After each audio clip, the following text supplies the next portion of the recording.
ನಾಯಿನ ಸಿಂಹಾಸನ ಮೇಲೆ ಕೂರಿಸಿದ್ರು ತಿಪ್ಪೆ ಕೆರೆಯೋ ಬುದ್ಧಿ ಬಿಡಲ್ಲ ಅನ್ನೋದನ್ನ ಬಹುಶಃ ಈ ಡ್ರೋನ್ ಬಾಬಾ ನೋಡಿನೇ ಹೇಳಿರಬೇಕು. ನಾನೀಗ ಬದಲಾಗಿದ್ದೀನಿ, ಸೆಕೆಂಡ್ ಚಾನ್ಸ್ ಕೊಡಿ, ಥರ್ಡ್ ಚಾನ್ಸ್ ಕೊಡಿ ಅಂತ ಹೇಳ್ಕೊಂಡು ಮತ್ತೆ ಕಾಗೆ ಹಾರಿಸ್ತಿದ್ದಾನ ಈ ಡ್ರೋन बाबा. थोड़ा रजिस्ट्रेशन कुछ नहीं है ना? नहीं एग्रीकल्चर को रजिस्ट्रेशन नहीं लगता है sir. If I try to sell a drone without getting a type certificate, what would be the consequences? ಒಂದು ಕಾಲದಲ್ಲಿ ಯುವ ವಿಜ್ಞಾನಿ ಡ್ರೋಣಾಚಾರ್ಯ ಅಂತೆಲ್ಲ ಹೇಳ್ಕೊಂಡು ಸನ್ಮಾನ ಬಹುಮಾನ ಸ್ವೀಕಾರ ಮಾಡಿದ್ದ ಈ ಡ್ರೋನ್ ಬಾಬಾ ಕಾಗೆ ಬಾಬಾ ಆಗಿದ್ದು ಹೆಂಗೆ? ಈ ವಿಡಿಯೋದಲ್ಲಿರುವಂತಹ ಪ್ರತಿಯೊಂದು ವಿಷಯ ಕೂಡ ಐದರ್ ಮೀಡಿಯಾ, ಸೋಷಿಯಲ್ ಮೀಡಿಯಾ ಅಥವಾ ಸರ್ಕಾರಿ ವೆಬ್ಸೈಟ್ಗಳಿಂದ ಪಡ್ಕೊಂಡಿರೋದೇ ಆಗಿರುತ್ತೆ.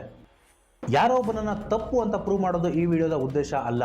ಬದಲಾಗಿ ಪದೇ ಪದೇ ಅವಕಾಶಗಳು ಸಿಕ್ತಿದ್ರು ಕೂಡ ತನ್ನನ್ನು ತಾನು ಪ್ರೂವ್ ಮಾಡ್ಕೊಳಕ್ಕಾಗದಿರೋ ಒಬ್ಬ ಸೋ ಕಾಲ್ಡ್ ಸೈಂಟಿಸ್ಟ್ ನ ರೂಲ್ಸ್ ಅಂಡ್ ರೆಗ್ಯುಲೇಷನ್ ಗಳನ್ನ ಗಾಳಿಗೆ ತೂರಿ ನಡೆಸ್ತಾ ಇರುವಂತಹ ಒಂದು ದಂಧೆನ, ಇದರಿಂದ ದೇಶದ ಭದ್ರತೆಗೆ ಉಂಟಾಗಬಹುದಾದಂತಹ ಕಂಟಕಗಳನ್ನ ನಿಮ್ಮ ಮುಂದಿಡೋದೇ ಈ ವಿಡಿಯೋದ ಉದ್ದೇಶ. ನಮಸ್ಕಾರ ಕರ್ನಾಟಕ, ನಾನು ನಿಮ್ಮ frustrated Kannadiga and you are watching the drone files.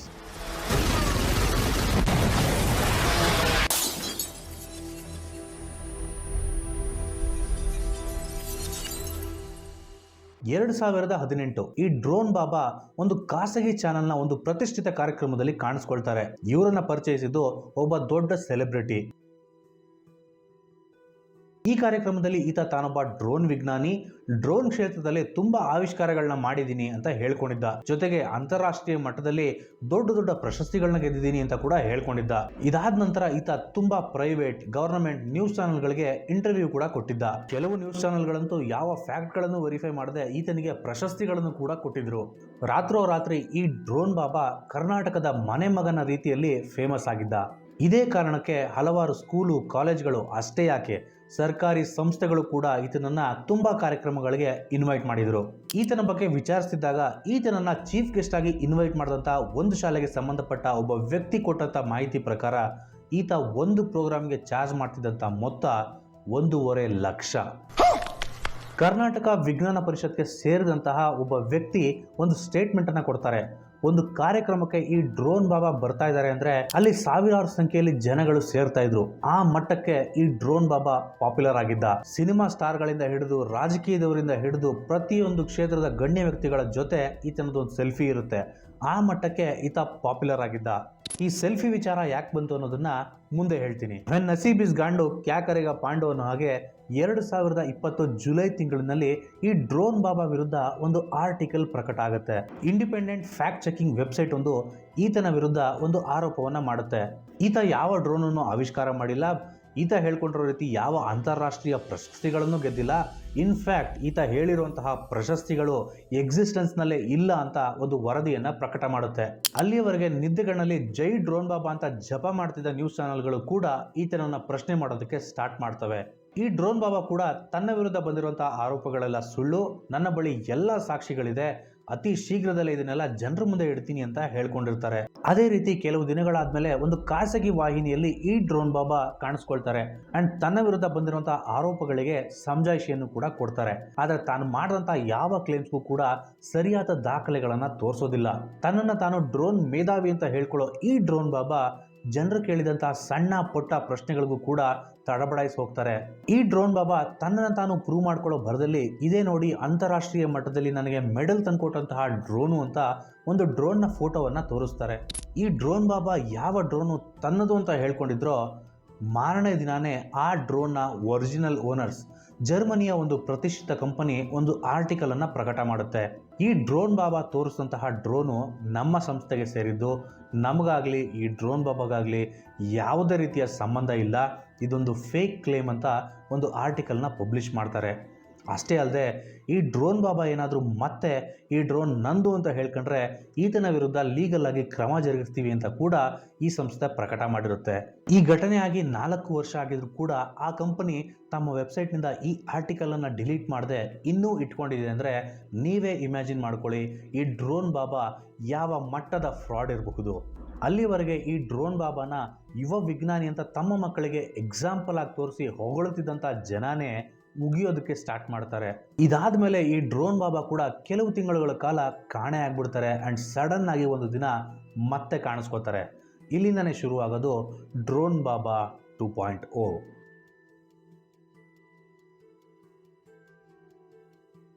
ತಿಂಗಳಾನುಗಟ್ಟಲೆ ಕಾಣೆಯಾಗಿದ್ದಂಥ ಈ ಡ್ರೋನ್ ಬಾಬಾ ಸಡನ್ ಆಗಿ ಒಂದು ದಿನ ಪ್ರತ್ಯಕ್ಷ ಆಗಿ ನಾನೇ ಸ್ವಂತವಾಗಿ ಡ್ರೋನ್ಗಳನ್ನು ಮ್ಯಾನುಫ್ಯಾಕ್ಚರ್ ಮಾಡ್ತಾ ಇದ್ದೀನಿ, ದೇಶದಲ್ಲಿ ಡ್ರೋನ್ ಕ್ರಾಂತಿ ಮಾಡ್ತೀನಿ, ಈಗಾಗಲೇ 50 ಡ್ರೋನ್ಗಳನ್ನು ಮ್ಯಾನುಫ್ಯಾಕ್ಚರ್ ಮಾಡಿದ್ದೀನಿ ಅಂತ ಹೇಳ್ಕೊಂಡಿದ್ದ. ನಿಮಗೆಲ್ಲ ಈಗ ಅನ್ನಿಸ್ತಿರ್ಬೋದು, ಈ ಡ್ರೋನ್ ಬಾಬಾನ ನಂಬಿ ಯಾರಪ್ಪ ಇಷ್ಟು ದುಡ್ಡನ್ನು ಇನ್ವೆಸ್ಟ್ ಮಾಡಿದ್ದು ಅಂತ. ನಿಮ್ಮ ಕೇಸು ಕರೆಕ್ಟಾಗೇ ಇದೆ. ಈ ಡ್ರೋನ್ ಬಾಬಾ ಬೇರೆ ರಾಜ್ಯದ ಒಬ್ಬ ವ್ಯಕ್ತಿಗೆ ನನಗೆ ಸ್ಟಾರ್ ನಟ ಒಬ್ಬ ತುಂಬ ಚೆನ್ನಾಗಿ ಗೊತ್ತು, ನಾನು ಅಂತಾರಾಷ್ಟ್ರೀಯ ಮಟ್ಟದಲ್ಲಿ ಪ್ರಶಸ್ತಿಗಳನ್ನ ಗೆದ್ದಿದ್ದೀನಿ ಅಂತ ಆತನ ಜೊತೆ ತೆಗೆಸ್ಕೊಂಡಿರುವಂತಹ ಒಂದು ಸೆಲ್ಫಿಯನ್ನು ತೋರಿಸ್ತಾರೆ. ಪಾಪ ಆ ವ್ಯಕ್ತಿ ಕೂಡ ಇದನ್ನೆಲ್ಲ ನಂಬಿ 10 ಲಕ್ಷವನ್ನ ಈತನ ಕಂಪನಿಯಲ್ಲಿ ಇನ್ವೆಸ್ಟ್ ಮಾಡ್ತಾರೆ. ನಂತರ ಅದೇ ಹಣದಿಂದ ಕೆಲವೊಂದು ಡ್ರೋನ್ಗಳನ್ನ ತಂದು ಈ ಡ್ರೋನ್ ಬಾಬಾ ಕೂಡ ಡ್ರೋನ್ಗಳನ್ನು ಹಾರಿಸ್ತಾ ನಾನು ಡ್ರೋನ್ನ ಮಾಡಿದ್ದೀನಿ, ಮತ್ತೆ ಆವಿಷ್ಕಾರ ಮಾಡ್ತಾ ಇದ್ದೀನಿ ಅಂತ ನ್ಯೂಸ್ ಚಾನೆಲ್ಗಳಲ್ಲಿ ಕಾಣಿಸ್ಕೊಳ್ತಾರೆ. ಆಗಲೇ ಒಂದ್ಸಲ ಮೋಸ ಹೋಗಿರುವಂಥ ಜನ ಅಷ್ಟು ಸುಲಭವಾಗಿ ನಂಬ್ತಾರ. ತುಂಬಾ ಜನ ಈತನನ್ನ ಪ್ರಶ್ನೆ ಮಾಡೋದಕ್ಕೆ ಸ್ಟಾರ್ಟ್ ಮಾಡ್ತಾರೆ. ಈತ ಯಾವ ಡ್ರೋನನ್ನು ಆವಿಷ್ಕಾರ ಮಾಡಿಲ್ಲ, ಹೊರ ದೇಶಗಳಿಂದ ಪಾರ್ಟ್ಗಳನ್ನ ತಂದು ಇಲ್ಲಿ ಜೋಡಿಸಿ ಮತ್ತೆ ಕಾಗೆ ಹಾರಿಸ್ತಾ ಇದ್ದಾನೆ ಅಂತ ಎಕ್ಸ್ಪೋಸ್ ಮಾಡ್ತಾರೆ. ನಿಜಾನೇ ಹಂಗಲ್ವಾ? ಯಾರಿಗೆ ಆದ್ರೂ ಸ್ವಲ್ಪ ಉರ್ದೇ ಉರಿಯುತ್ತೆ. ಸೊ ಈ ಡ್ರೋನ್ ಬಾಬಾ ಕೂಡ ಯಾರು ತನ್ನನ್ನ ಎಕ್ಸ್ಪೋಸ್ ಮಾಡಿದ್ರೋ ಅವರಿಗೆ ಲೀಗಲ್ ನೋಟಿಸ್ ಕೊಡ್ತೀನಿ ಅಂತ ಒಂದು ಬೆದರಿಕೆಯನ್ನ ಹಾಕ್ತಾನೆ. ಹಾಗೆ ಒಂದಿಬ್ಬರಿಗೆ ಲೀಗಲ್ ನೋಟಿಸ್ ಅನ್ನು ಕೂಡ ಕಳಿಸ್ತಾನೆ. ಆದ್ರೆ ಇಲ್ಲಿ ಟ್ವಿಸ್ಟ್ ಏನಪ್ಪಾ ಅಂದ್ರೆ, ಲೈವ್ ಅಲ್ಲಿ ಕುತ್ಕೊಂಡು ನನ್ನ ವಿರುದ್ಧ ಷಡ್ಯಂತ್ರ ಮಾಡ್ತಾ ಇದ್ದೀರಾ, ನನ್ನ ವಿರುದ್ಧ ಸುಳ್ಳುಗಳನ್ನ ಪ್ರಚಾರ ಮಾಡ್ತಿದ್ದೀರಾ, ನಿಮ್ಮನ್ನ ಕೋರ್ಟ್ನಲ್ಲಿ ವಿಚಾರಿಸ್ಕೊಳ್ತೀನಿ ಅಂತ ಹೇಳಿದ್ದ ಡ್ರೋನ್ ಬಾಬಾ ಆತ ಕಳಿಸಿದಂಥ ನೋಟಿಸಲ್ಲಿ ಆತನ ಹೆಸರೇ ಇರೋದಿಲ್ಲ. ಅದೇ ಸಮಯದಲ್ಲಿ ಇನ್ನೊಂದು ನ್ಯೂಸ್ ಚಾನಲ್ಗೆ ಈ ಡ್ರೋನ್ ಬಾಬಾ ಕೊಟ್ಟಂಥ ಇಂಟರ್ವ್ಯೂನಲ್ಲಿ ಯಾವುದೋ ಒಂದು ರಿಯಾಲಿಟಿ ಶೋ ಅಂದರೆ ನನಗೆ ಆಗೋದೇ ಇಲ್ಲ, ನನಗೆ ಕೀಳೋದಕ್ಕೆ ತುಂಬ ಸೈನ್ಸ್ ಪ್ರಾಜೆಕ್ಟ್ಗಳಿದೆ, ನಾನು ಅದರಲ್ಲೇ ಬ್ಯುಸಿ ಆಗಿದ್ದೀನಿ ಅಂತ ಹೇಳ್ಕೊಂಡಿದ್ರು. ಆದರೆ 3 ತಿಂಗಳ ನಂತರ ಈ ಡ್ರೋನ್ ಬಾಬಾ ಅದೇ ರಿಯಾಲಿಟಿ ಶೋನಲ್ಲಿ ಕಾಣಿಸ್ಕೊಳ್ತಾರೆ. ಆ್ಯಂಡ್ ಈ ನೋಟಿಸ್ ಡ್ರಾಮಾ ಏನಿತ್ತು, it was just a publicity stunt. ಅಂತೂ ಇಂತೂ ಈ ಡ್ರೋನ್ ಬಾಬಾ ಈ ರಿಯಾಲಿಟಿ ಶೋಗೆ ಕಾಲಿಟ್ಟೇ ಬಿಡ್ತಾರೆ. ಈ ರಿಯಾಲಿಟಿ ಶೋಗೆ ಸಾಕಷ್ಟು ಜನ ಬಂದಿದ್ದಾರೆ, ಹೋಗಿದ್ದಾರೆ. ಆದರೆ ಈ ಡ್ರೋನ್ ಬಾಬಾನಷ್ಟು ಈ ಶೋವನ್ನು ಎಫೆಕ್ಟಿವ್ ಆಗಿ ಬಳಸ್ಕೊಂಡವರು ಬಹುಶಃ ನಿಮಗೆ ಯಾರೂ ಸಿಗಲ್ಲ. ಈ ಪ್ರಪಂಚದಲ್ಲಿ ಅತ್ಯಂತ ದೊಡ್ಡ ವೆಪನ್ ಯಾವುದು ಅಂತ ನನ್ನನ್ನು ಕೇಳಿದ್ರೆ ಮೈ ಆನ್ಸರ್ ಇಸ್ ಸಿಂಪತಿ. ಈ ಡ್ರೋನ್ ಬಾಬಾ ಜನಕ್ಕೆ ತನ್ನ ಮೇಲಿರುವಂಥ ಸಿಟ್ಟನ್ನು ಹೋಗಿಸೋದಕ್ಕೆ ಎಷ್ಟು ಸಿಂಪತಿ ಬೇಕೋ ಅದನ್ನು ಗಳಿಸ್ಕೊಳ್ಳೋದಕ್ಕೆ ಅಷ್ಟೇ ಡ್ರಾಮಾಗಳನ್ನು ಕ್ರಿಯೇಟ್ ಮಾಡ್ತಾರೆ. ಈ ರಿಯಾಲಿಟಿ ಶೋನ ಒಂದು ಎಪಿಸೋಡ್ನಲ್ಲಿ ಹೇಗೆ ತನಗೆ ಅನ್ಯಾಯ ಆಯಿತು, ಯಾವ ಥರ ತನ್ನನ್ನು ಫ್ರೇಮ್ ಮಾಡೋದಕ್ಕೆ ಟ್ರೈ ಮಾಡಿದ್ರು, ಹೇಗೆ ನನಗೆ ಟಾರ್ಚರ್ ಕೊಟ್ಟರು, ಹೇಗೆ ನನ್ನನ್ನು ಒಬ್ಬ ಹುಚ್ಚ ಅಂತ ಪ್ರೂವ್ ಮಾಡೋದಕ್ಕೆ ಪ್ರಯತ್ನ ಪಟ್ಟರು ಅಂತ ಒಂದು ಕಟ್ಟುಕತೆಯನ್ನು ಸೃಷ್ಟಿ ಮಾಡ್ತಾನೆ. ಈ ಡ್ರೋನ್ ಬಾಬಾ ಯಾವ ವ್ಯಕ್ತಿಯ ವಿರುದ್ಧ ಈ ಆರೋಪಗಳನ್ನೆಲ್ಲ ಮಾಡಿದ್ನೋ ಆ ವ್ಯಕ್ತಿ ಸಾಮಾಜಿಕ ಜಾಲತಾಣಗಳಲ್ಲಿ ಕಾಣಿಸ್ಕೊಳ್ತಾರೆ. ಇದೆಲ್ಲ ಒಂದು ಕಟ್ಟುಕತೆ ಅಂತ ಹೇಳಿ ಈತನ ವಿರುದ್ಧ ಒಂದು ಮಾನನಷ್ಟ ಮೊಕದ್ದಮೆಯನ್ನು ಕೂಡ ದಾಖಲು ಮಾಡ್ತಾರೆ. ಈ ಕಡೆ ಈ ಡ್ರೋನ್ ಬಾಬಾ ರಿಯಾಲಿಟಿ ಶೋನಲ್ಲಿ ಸಿಂಪತಿ ತಗೊಳ್ಳೋದ್ರಲ್ಲಿ ಬ್ಯುಸಿ ಇದ್ರೆ, ಈತನ ಸಂಸ್ಥೆಯಲ್ಲಿ ಒಂದಾದ್ಮೇಲೆ ಒಂದು ಸಮಸ್ಯೆಗಳು ಸ್ಟಾರ್ಟ್ ಆಗಿರುತ್ತೆ. ಈ ಸಂಸ್ಥೆಗೆ ಹಣ ಹಾಕಿದಂಥ ವ್ಯಕ್ತಿಗೆ ಈತನ ಅಸಲಿ ಬಣ್ಣ ಗೊತ್ತಾಗಿ ಇನ್ನು ಮುಂದೆ ನಾನು ಈ ಸಂಸ್ಥೆಯಲ್ಲಿ ಮುಂದುವರಿಯೋದಿಲ್ಲ, ನನಗೆ ನನ್ನ ಹಣ ವಾಪಸ್ ಬೇಕು ಅಂತ ಕೇಳಿರ್ತಾರೆ. ಈ ಡ್ರೋನ್ ಬಾಬಾ ನಾನು ರಿಯಾಲಿಟಿ ಶೋಗೆ ಹೋಗ್ತಾ ಇದ್ದೀನಿ, ರಿಯಾಲಿಟಿ ಶೋನಿಂದ ಬಂದಂಥ ಹಣದಲ್ಲಿ ನಿನ್ನ ಬ್ಯಾಲೆನ್ಸ್ನ ಸೆಟ್ಲ್ ಮಾಡ್ತೀನಿ ಅಂತ ಈ ಶೋಗೆ ಹೋಗೋಕ್ಕೂ ಮುಂಚೆನೆ ಹೇಳಿರ್ತಾರೆ. ಇನ್ನೊಂದು ಕಡೆ ಈ ಡ್ರೋನ್ ಬಾಬಾ ಮೊದಲೇ 50 ಡ್ರೋನ್ಗಳನ್ನು ಮಾರಿದ್ದೀವಿ, ಯಾವ್ಯಾವ ಸಂಸ್ಥೆಗೆ ಎಷ್ಟೆಷ್ಟು ಡ್ರೋನ್ಗಳನ್ನು ಕೊಟ್ಟಿದ್ದೀವಿ ಅಂತ ಒಂದು ಇಂಟರ್ವ್ಯೂನಲ್ಲಿ ಹೇಳಿರ್ತಾರೆ. ಒಂದು ಪರ್ಟಿಕ್ಯುಲರ್ ಸಂಸ್ಥೆಗೆ 20 ಡ್ರೋನ್ಗಳನ್ನು ಮಾರಿದ್ದೀವಿ ಅಂತ ಕೂಡ ಹೇಳಿರ್ತಾರೆ. ಆ ಸಂಸ್ಥೆಗೆ ಸಂಬಂಧಪಟ್ಟಂಥ ಒಬ್ಬ ವ್ಯಕ್ತಿ ನಮ್ಮಿಂದ 35 ಲಕ್ಷ ರೂಪಾಯಿಯನ್ನು ಪಡ್ಕೊಂಡಿದ್ದಾರೆ, ಆದರೆ ನಮಗೆ ಯಾವ ಡ್ರೋನ್ನು ಕೊಟ್ಟಿಲ್ಲ, ಕೊಟ್ಟಿರುವಂಥ ಯಾವ ಡ್ರೋನ್ಗಳು ಕೂಡ ಕೆಲಸ ಮಾಡ್ತಿಲ್ಲ ಅಂತ ಆರೋಪನ ಮಾಡ್ತಾರೆ. ಇಷ್ಟೆಲ್ಲ ನಡೀತಿರ್ಬೇಕಾದ್ರೆ ಇನ್ನ ಸುಮ್ಮನಿದ್ರೆ ಪರಿಸ್ಥಿತಿ ಕೈ ಮೀರೋಗುತ್ತೆ ಅಂತ ಅರ್ಥಕೊಂಡಂತ ಈ ಡ್ರೋನ್ ಬಾಬಾನ ಸಂಸ್ಥೆಯವರು, ಆ ಸಂಸ್ಥೆಯ ಒಬ್ಬ ಮುಖ್ಯಸ್ಥರು ಮೀಡಿಯಾದಲ್ಲಿ ಕಾಣಿಸ್ಕೊಳ್ತಾರೆ. ಈ ಇಂಟರ್ವ್ಯೂನಲ್ಲಿ ಆತ ಹೇಳಿದಂಥ ವಿಷಯಗಳು ನಿಜಕ್ಕೂ ಶಾಕಿಂಗ್ ಆಗಿತ್ತು.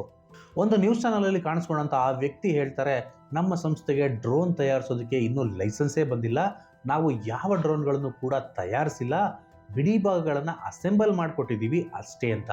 ಡ್ರೋನ್ ಅಂತ ನಮ್ಗೆ ಇನ್ನೂ ಲೈಸೆನ್ಸ್ ಕೂಡ ಬಂದಿಲ್ಲ, ಡ್ರೋನ್ ನಮ್ದು ಎಕ್ಸ್ಕ್ಲೂಸಿವ್ ಆಗಿ ನಾವು ಮ್ಯಾನುಫ್ಯಾಕ್ಚರ್ ಮಾಡೋದಕ್ಕೆ. ಹಾಗಾದ್ರೆ ಇದಕ್ಕಿಂತ ಮುಂಚೆ ನಮ್ಮ ಡ್ರೋನ್ ಬಾಬಾ 50 ಡ್ರೋನ್ಗಳನ್ನ ಮಾರಿದ್ದೀವಿ, 20 ಡ್ರೋನ್ಗಳನ್ನ ಮಾರಿದ್ದೀವಿ, 70 ಡ್ರೋನ್ಗಳನ್ನ ಮಾರಿದ್ದೀವಿ ಅಂತ ಹೇಳಿದ್ದೆಲ್ಲ ಸುಳ್ಳ. ಡ್ರೋನ್ ತಯಾರಿಕೆಗೆ ನಿಮ್ಮ ಹತ್ರ ಲೈಸೆನ್ಸೇ ಇಲ್ಲ ಅಂತ ಆದ್ಮೇಲೆ 50 ಡ್ರೋನ್ಗಳನ್ನ ಮಾರಿದ್ದೀವಿ ಅಂತ ಯಾಕೆ ಹೇಳ್ಕೊಂಡ್ರು? ಡ್ರೋನ್ ತಯಾರಿಕೆಗೆ ಲೈಸೆನ್ಸೇ ಇಲ್ಲ ಅಂದಮೇಲೆ 50 ಡ್ರೋನ್ಗಳನ್ನ ಹೇಗೆ ಮಾರಿದ್ರು? ಮತ್ತೆ ಅದನ್ನ ತಮ್ಮ ವೆಬ್ಸೈಟ್ನಲ್ಲಿ ಘಂಟಾಘೋಷವಾಗಿ ಪ್ರಕಟಣೆ ಕೂಡ ಮಾಡ್ಕೊಳ್ತಾರೆ. ಈ ಹಿಂದೆ ಇಷ್ಟೆಲ್ಲ ನಡೆದಿದ್ರು, ಈಗ ಇಷ್ಟೆಲ್ಲ ನಡೀತಾ ಇದ್ರು, ಈ ಡ್ರೋನ್ ಬಾಬಾ ಮಾತ್ರ ಯಾವುದಕ್ಕೂ ತಲೆ ಕೆಡಿಸ್ಕೊಂಡಿರಲ್ಲ.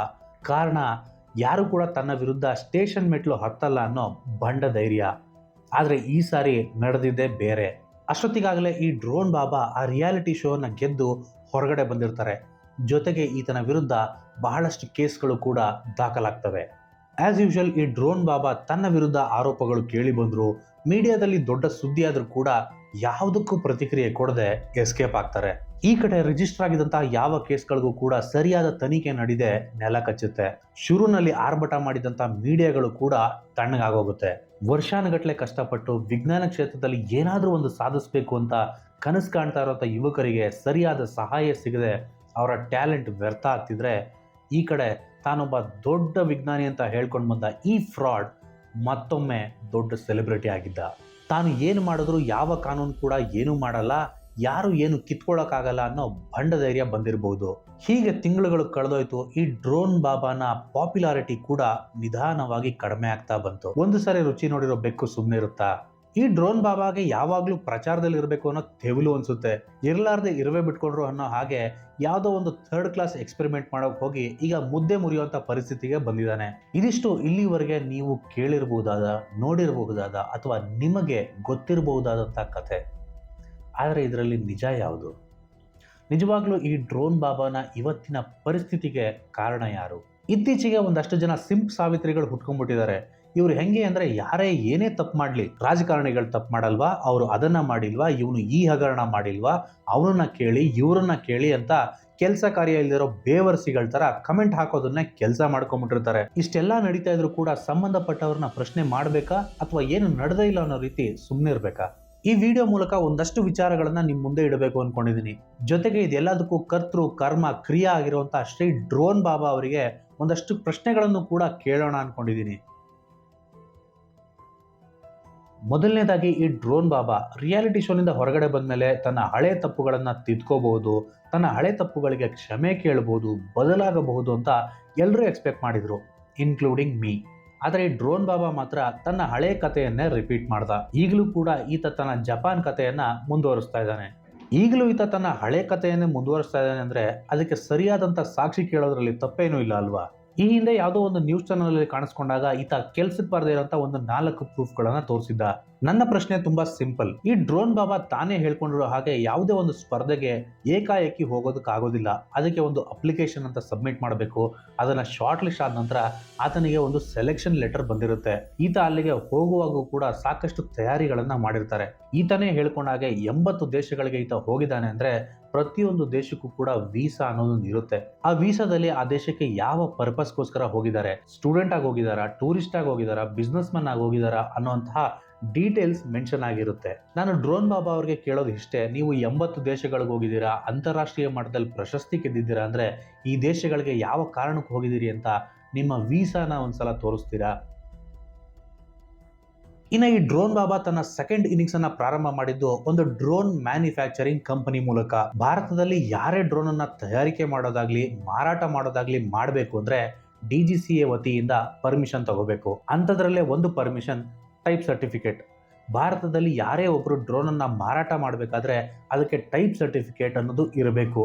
ಜೊತೆಗೆ ಆ ಡ್ರೋನ್ ಡಿಜಿಸ್ಕೈ ವೆಬ್ಸೈಟ್ ನಲ್ಲಿ ರಿಜಿಸ್ಟರ್ ಕೂಡ ಆಗಿರಬೇಕು. ಕೆಲವೊಂದು ಡ್ರೋನ್ಗಳಿಗೆ ಡ್ರೋನ್ ಇನ್ಶೂರೆನ್ಸ್ ಸಹ ಮಾಡಿಸಿರಬೇಕು. ಆದರೆ ಇಲ್ಲಿ ಕೆಲವೊಂದು ಡ್ರೋನ್ಗಳಿಗೆ ವಿನಾಯಿತಿ ಇದೆ. ಫಾರ್ ಎಕ್ಸಾಂಪಲ್, ನ್ಯಾನೋ ಡ್ರೋನ್ಗಳು ಅಂದ್ರೆ ಟಾಯ್ ಡ್ರೋನ್ಗಳಿಗೆ ಯಾವುದೇ ರೀತಿಯಾದಂತಹ ಪರ್ಮಿಷನ್ ಬೇಕಾಗಲ್ಲ. ಜೊತೆಗೆ ರಿಮೋಟ್ಲಿ ಪೈಲಟೆಡ್ ಡ್ರೋನ್ಸ್ ಅಂದ್ರೆ ಈ ಡ್ರೋನ್ಗಳನ್ನ ಒಂದು ರಿಮೋಟ್ನ ಸಹಾಯದಿಂದ ಒಬ್ಬ ವ್ಯಕ್ತಿ ಆಪರೇಟ್ ಮಾಡುವಂಥದ್ದಾಗಿರುತ್ತೆ. ಇದು ನಮ್ಮ ಕಣ್ಣಳತೆ ದೂರದಲ್ಲಿ ಅಂದ್ರೆ ಲೈನ್ ಆಫ್ ಸೈಟ್ ನಲ್ಲಿ ಮಾತ್ರ ಆಪರೇಟ್ ಆಗುವಂಥ ಡ್ರೋನ್ಗಳಾಗಿರಬೇಕು. ಇದನ್ನು ಕೂಡ ರಿಸರ್ಚ್ ಅಂಡ್ ಡೆವಲಪ್ಮೆಂಟ್, ಟೆಸ್ಟಿಂಗ್ ಮತ್ತು ರೀಕ್ರಿಯೇಷನಲ್ ಪರ್ಪಸ್ಗಳಿಗೆ ಮಾತ್ರ ಎಕ್ಸ್ಕ್ಲೂಷನ್ ಇರೋದು. ನೀವು ಒಂದು ಡ್ರೋನನ್ನು ಕಮರ್ಷಿಯಲ್ ಆಗಿ ಸೇಲ್ ಮಾಡ್ತಿದ್ದೀರಾ ಅಂದರೆ ಅದಕ್ಕೆ ಟೈಪ್ ಸರ್ಟಿಫಿಕೇಟ್ ಅನ್ನೋದು ಕಡ್ಡಾಯ. ಇದನ್ನು ಕನ್ಫರ್ಮ್ ಮಾಡ್ಕೊಳ್ಳೋದಕ್ಕೋಸ್ಕರ ನಾನು DGCAನ ಟೋಲ್ ಫ್ರೀ ನಂಬರ್ ಹಾಗೂ ಡ್ರೋನ್ ಕ್ಷೇತ್ರದಲ್ಲಿ ಎಕ್ಸ್ಪರ್ಟ್ ಆಗಿರುವಂತಹ ಕೆಲವು ವ್ಯಕ್ತಿಗಳು, ಮತ್ತೊಂದು ಡ್ರೋನ್ ಕಂಪನಿ, ಹೀಗೆ ಹಲವಾರು ಜನರುಗಳಿಂದ ತಿಳ್ಕೊಂಡಿರುವಂಥ ಇನ್ಫಾರ್ಮೇಷನ್ನ ಈಗ ನಿಮ್ಗೆ ಡಿಸ್ಪ್ಲೇ ಮಾಡ್ತಾ ಇದ್ದೀನಿ. Sir, I have a small query. So I'm working on this, working on a drone project. So I'm trying to build a drone which is in primary stage. If I complete this project, do I need to register my drone on DigiSky platform? I'm not selling it. I'm using it for my academic purpose. Do I need to register it? And it is weighs more than 2 kgs. Yeah, sir. Yeah, you have to register. Like if you are flying the drone, you have to register, sir, and get the UIN, sir. Okay, and I'm not selling it. I'm not using it for commercial purpose. Still, do I need to get a registration? No, so for commercial purpose, like if you are no need like personal use, you don't need to get the license, sir. But registration is compulsory for all the categories of drones. I have a small query. I'm a student actually. I'm working on some drone project. So we are still in prototype situation, ma'am. So if we want to commercialize these drones, means if I want to start a company and sell what I am building, do I need to acquire a type certificate, or I can sell without a type certificate as well? For the drone, you have to get type certified, sir. Is that mandatory to sell my drone, or last time I checked, somebody was saying that type certificate is not necessary to sell drones? No, sir. Type certified is necessary for every drone. No, like if I import spare parts from different countries and make a assembly in India, then also do I need type certificate? Yes, sir. Yes, sir. Okay. Like ma'am, just for curiosity, I'm asking, if I try to sell a drone without getting a type certificate, what would be the consequences? Like it is illegal, sir. So, type certificate means? Type certificate is you are authorized. This is the authorized legal drone. If you have means a legal drone, Okay, it means you have permission from the government, like that? yes. Exactly. Okay. You are right. Actually, Okay, in India, there is some certain regulations Okay. passed by DGCA, Director General of Civil Aviation, Okay. Government of India. Okay, So okay. there are legal or illegal both drones in the India. Uh-huh. So the legal drones, that means you should have a type certificate, DGCA certification. Do I, after purchasing from you, do I need to register it anywhere? No, after purchase you don't have to register. We will issue the EYN certification. Okay. EYN. That is Uh-huh. EYN. Identification number company will provide you. Okay. Nice. That is the Yeah. certificate. That is the certified, legal Okay. certified. Okay. When you purchase any vehicle, you will get the registration number, right? Similarly, Okay. in the agriculture drone, you will get the EYN number. ಆದರೆ ಈ drone ಬಾಬಾ ಅವರ ಕಂಪ್ನಿಗೆ ಕರೆ ಮಾಡಿ ನನಗೊಂದು drone ಬೇಕು ಅಂತ ಕೇಳಿದ್ರೆ ಇವರು ಯಾವುದೇ ತರಹದ ರಿಜಿಸ್ಟ್ರೇಷನ್ ಬೇಕಾಗೋದಿಲ್ಲ ಅಂತ ಹೇಳ್ತಾರೆ. थोड़ा रजिस्ट्रेशन कुछ नहीं है ना? नहीं एग्रीकल्चर को रजिस्ट्रेशन नहीं लगता है सर. ಆದ್ರೆ DGCA ಹೇಳುತ್ತೆ ಪ್ರತಿಯೊಂದು ಡ್ರೋನ್ ಕೂಡ ರಿಜಿಸ್ಟರ್ ಆಗಬೇಕು ಅಂತ. ಹಾಗಾದ್ರೆ ಇದರಲ್ಲಿ DGCA ಸರಿನಾ ಅಥವಾ ಈ ಡ್ರೋನ್ ಬಾಬಾ ಸರಿನಾ? ಅಸಲಿಗೆ ಈ ಟೈಪ್ ಸರ್ಟಿಫಿಕೇಟ್ ಅಂದ್ರೆ ಏನು? ಟೈಪ್ ಸರ್ಟಿಫಿಕೇಟ್ ಅನ್ನೋದು DGCA quality council of India ಜೊತೆ ಸೇರಿ ಒಂದಷ್ಟು ನಿಯಮಗಳನ್ನು ರೂಪಿಸಿದೆ. ಇದರ ಪ್ರಕಾರ ಯಾವುದೇ ಒಂದು ಡ್ರೋನ್ ಅನ್ನ ಮಾರಾಟ ಮಾಡೋಕ್ಕೂ ಮುಂಚೆ ಅದನ್ನ ಹಲವಾರು ಪ್ಯಾರಾಮೀಟರ್ಗಳಲ್ಲಿ ಟೆಸ್ಟ್ ಮಾಡ್ತಾರೆ. ಒಂದು ಡ್ರೋನ್ನ ಏರ್ ವರ್ದಿನೆಸ್, ಆ ಡ್ರೋನ್ನ ಎಮಿಷನ್ ಲೆವೆಲ್ಸ್, ಹಾಗೆ ಡ್ರೋನ್ಗಳಲ್ಲಿ ಸಾಕಷ್ಟು ಸೂಕ್ಷ್ಮ ಕಾಂಪೊನೆಂಟ್ಗಳನ್ನು ಬಳಸಿರ್ತಾರೆ. ಫಾರ್ ಎಕ್ಸಾಂಪಲ್ ಕಮ್ಯುನಿಕೇಷನ್ಗೋಸ್ಕರ ಬ್ಲೂಟೂತ್, GPS, ಇನ್ನು ಹಲವಾರು ಕಾಂಪೊನೆಂಟ್ಗಳು ಇರುತ್ತೆ.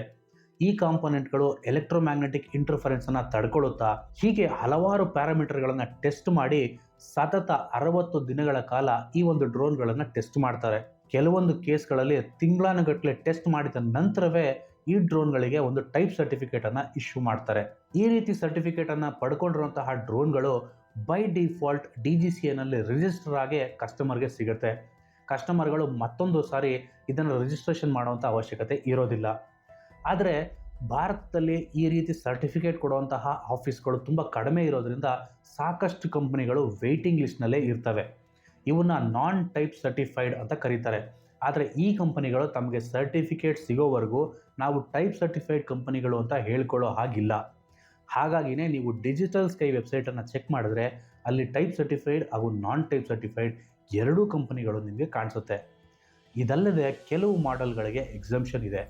ಫಾರ್ ಎಕ್ಸಾಂಪಲ್ R&D ಪರ್ಪಸ್ಗೋಸ್ಕರ ನೀವು ಡ್ರೋನ್ಗಳನ್ನು ತಯಾರಿಸಿದರೆ, ಇನ್ನೂ ನಿಮ್ಮ ಡ್ರೋನ್ಗಳು ಟೆಸ್ಟಿಂಗ್ ಫೇಸ್ನಲ್ಲೇ ಇದ್ದರೆ, ಅಥವಾ ಬೇರೊಂದು ರಿಸರ್ಚ್ ಪರ್ಪಸ್ಗೋಸ್ಕರ ನೀವು ಡ್ರೋನ್ಗಳನ್ನು ಮಾಡ್ತಿದ್ರೆ ನೀವು ಈ ರೀತಿಯ ಟೈಪ್ ಸರ್ಟಿಫಿಕೇಟ್ ಅಥವಾ ಮತ್ತೊಂದು ದಾಖಲೆಗಳನ್ನು ತಗೊಳ್ಳುವಂಥ ಅವಶ್ಯಕತೆ ಇರಲ್ಲ. ಬಟ್ ದ ಮೂಮೆಂಟ್ ನೀವು ಅದನ್ನು ಕಮರ್ಷಿಯಲೈಸ್ ಮಾಡೋದಕ್ಕೆ ಸ್ಟಾರ್ಟ್ ಮಾಡ್ತೀರಾ ಅಂದರೆ ನೀವು ಟೈಪ್ ಸರ್ಟಿಫಿಕೇಟನ್ನು ತಗೊಳ್ಳೇಬೇಕಾಗತ್ತೆ. ಆದರೆ ಈ ಡ್ರೋನ್ ಬಾಬಾ ಅವರ ಕಂಪನಿ ಟೈಪ್ ಸರ್ಟಿಫೈಡ್ ಆಗಲಿ, ನಾನ್ ಟೈಪ್ ಸರ್ಟಿಫೈಡ್ ಆಗಲಿ ಅಥವಾ ಮತ್ತೊಂದು ಕ್ಯಾಟಗರಿ ಆಗಲಿ ಎಲ್ಲೂ ಕೂಡ ಇವರ ಸಂಸ್ಥೆಯ ಹೆಸರು ಕಾಣೋದೇ ಇಲ್ಲ. ಜೊತೆಗೆ ಈಗಾಗಲೇ ತಾವು 50 ಡ್ರೋನ್ಗಳನ್ನು ಮಾರಿದ್ದೀವಿ ಅಂತ ಹೇಳ್ತಾರೆ.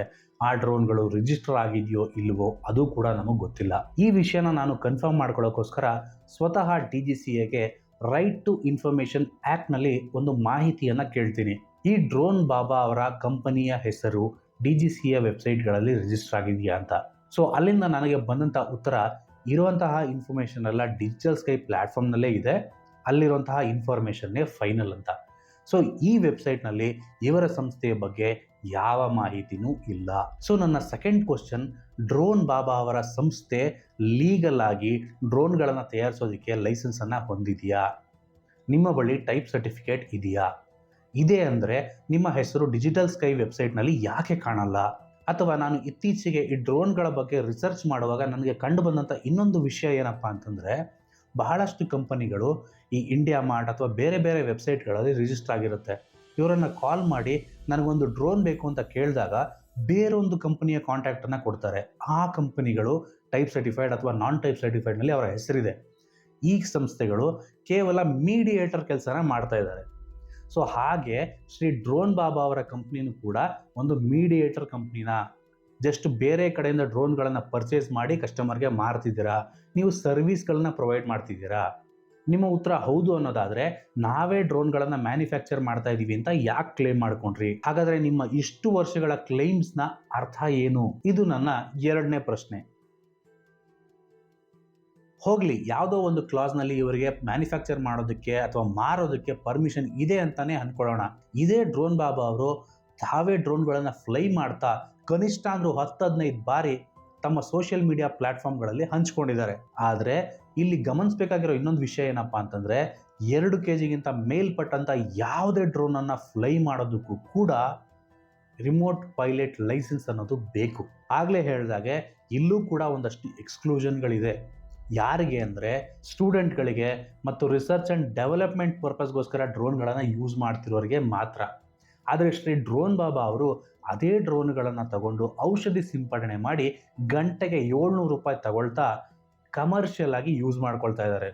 ಸೊ ಈ ಕೇಸ್ನಲ್ಲಿ ಅವರಿಗೆ ಡ್ರೋನ್ ಲೈಸೆನ್ಸ್ ಇರೋದು ಕಡ್ಡಾಯ ಆಗಿರುತ್ತೆ.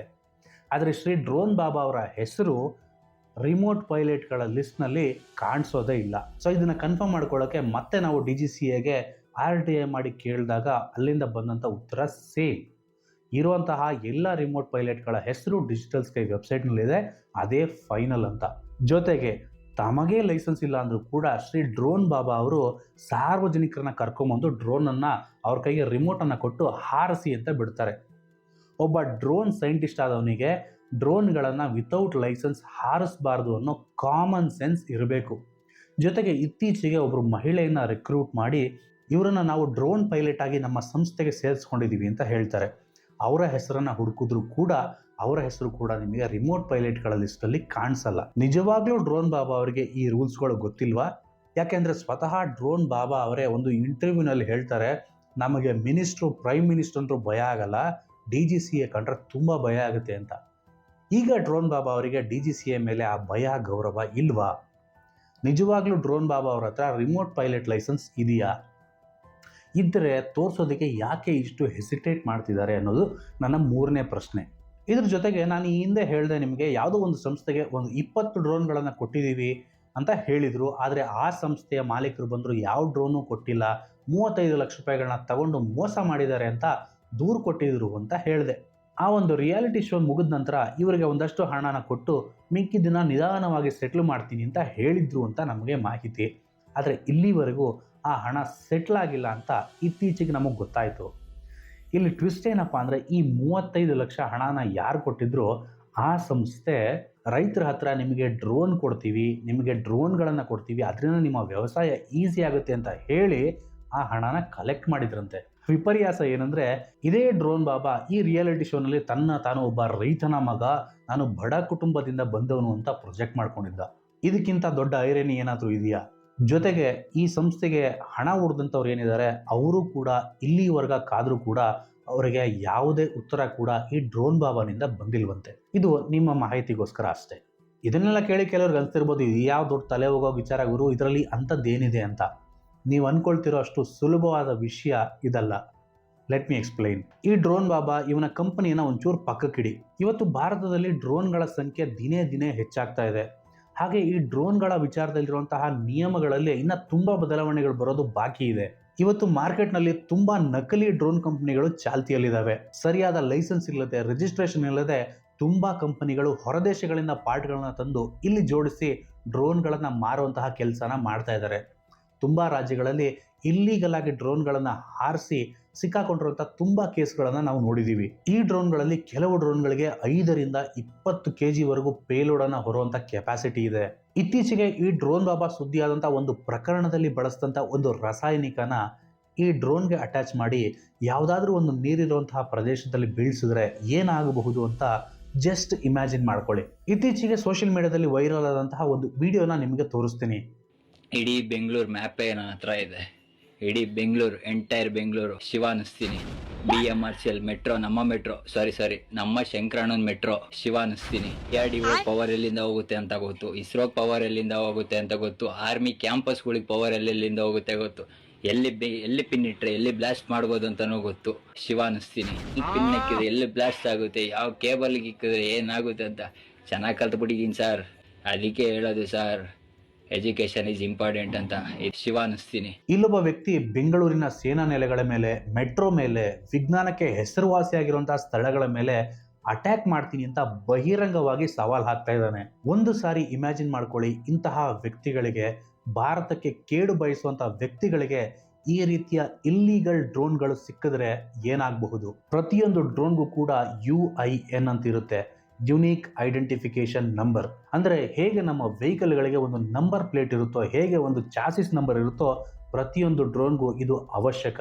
ಒಂದು ವೇಳೆ ಆ ಡ್ರೋನ್ ಯಾರ್ದು ಅಂತ ಐಡೆಂಟಿಫೈ ಮಾಡೋದಕ್ಕೆ ಅದರಲ್ಲಿ ಸಾಕ್ಷ್ಯಾಧಾರಗಳೇ ಇಲ್ಲ ಅಂತಂದ್ರೆ ಇಂತಹ ವ್ಯಕ್ತಿಗಳಿಗೆ ಅಂತಹ ನಕಲಿ ಡ್ರೋನ್ಗಳು ಸಿಕ್ಕಿದ್ರೆ ಏನಾಗಬಹುದು. ಇದರಿಂದ ದೇಶದ ಭದ್ರತೆಗೆ ಎಷ್ಟು ಆತಂಕ ಇದೆ ಅನ್ನೋದನ್ನ ನೀವೇ ಯೋಚನೆ ಮಾಡಿ. ಸೊ ಇಷ್ಟೆಲ್ಲ ಪ್ರಶ್ನೆಗಳಿಗೆ ಈ ಡ್ರೋನ್ ಬಾಬಾ ಉತ್ತರ ಕೊಡ್ತಾರಾ, ಅಥವಾ ಎಲ್ಲ ಸರಿ ತರ ನನಗೂ ಇದಕ್ಕೂ ಸಂಬಂಧನೇ ಇಲ್ಲ, ಸಬ್ ಚಂಗಾಸಿ ಹೇ ಅಂತ ಎಸ್ಕೇಪ್ ಆಗ್ತಾರಾ, ಅದು ಡ್ರೋನ್ ಬಾಬಾ ಅವರಿಗೆ ಬಿಟ್ಟಿದ್ದು. ಆದರೆ ಈ ವಿಡಿಯೋ ನೋಡ್ತಿರುವಂತಹ ಆಡಿಯನ್ಸ್ಗಳಲ್ಲಿ ನಂದು ಒಂದೇ ಒಂದು ಪ್ರಶ್ನೆ, ಮೇಧಾಂಶ್ ತ್ರಿವೇದಿ ಈ ಹೆಸರು ನಿಮ್ಮಲ್ಲಿ ಎಷ್ಟು ಜನಕ್ಕೆ ಗೊತ್ತು? 1 ಸೆಕೆಂಡ್ ವಿಡಿಯೋ ಪಾಸ್ ಮಾಡಿ ಗೊತ್ತಿದ್ರೆ ಕಮೆಂಟ್ ಹಾಕಿ. ಈ ವ್ಯಕ್ತಿ ಗ್ವಾಲಿಯರ್ ಮೂಲದವನು, ಸ್ವತಃ ತಾನೇ ಕಂಡಿಡಿದಿರುವಂತಹ ಡ್ರೋನಲ್ಲಿ ತಾನೇ ಫ್ಲೈ ಮಾಡಿ ಡೆಮಾನ್ಸ್ಟ್ರೇಟ್ ಮಾಡ್ದ. ಆದರೆ ಈ ವ್ಯಕ್ತಿಗೆ ಸಿಗಬೇಕಾದಂತಹ ರೆಕಗ್ನಿಷನ್, ಪ್ರಚಾರ ಸಿಗಲೇ ಇಲ್ಲ. ಒಂದು ಕಡೆ 10 ವರ್ಷಕ್ಕಿಂತ ಚಿಕ್ಕ ವಯಸ್ಸಿನ ಮಕ್ಕಳು 5 ಡ್ರೋನ್ಗಳಿಗೆ ಪೇಟೆಂಟ್ ಫೈಲ್ ಮಾಡ್ತಾರೆ. ಆ ಮಕ್ಕಳಿಗೆ ಸಿಗಬೇಕಾದಂತಹ ರೆಕಗ್ನಿಷನ್ ಸಿಗಲೇ ಇಲ್ಲ.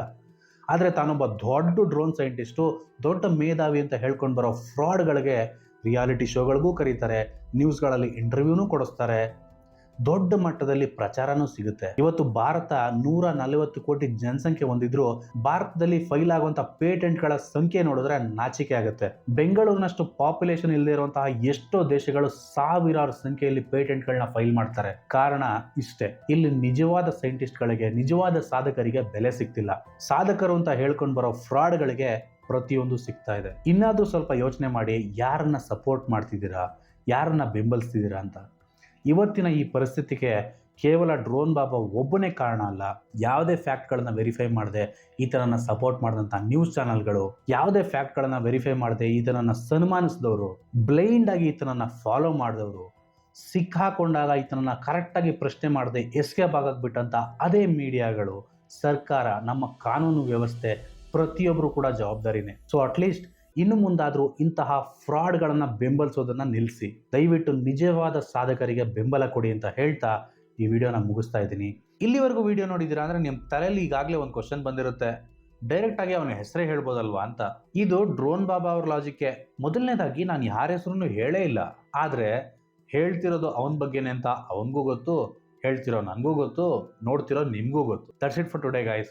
ಹೋಪ್ ವಿಡಿಯೋ ಇಷ್ಟ ಆಯಿತು ಅಂತ ಅನ್ಕೋತೀನಿ. ವಿಡಿಯೋ ಇಷ್ಟ ಆಗಿದ್ರೆ ಒಂದು ಲೈಕ್ ಹಾಕಿ, ವಿಡಿಯೋ ಇಷ್ಟ ಆಗಿಲ್ಲ ಅಂದರೆ ಡಿಸ್ಲೈಕ್ ಕೂಡ ಮಾಡಿ.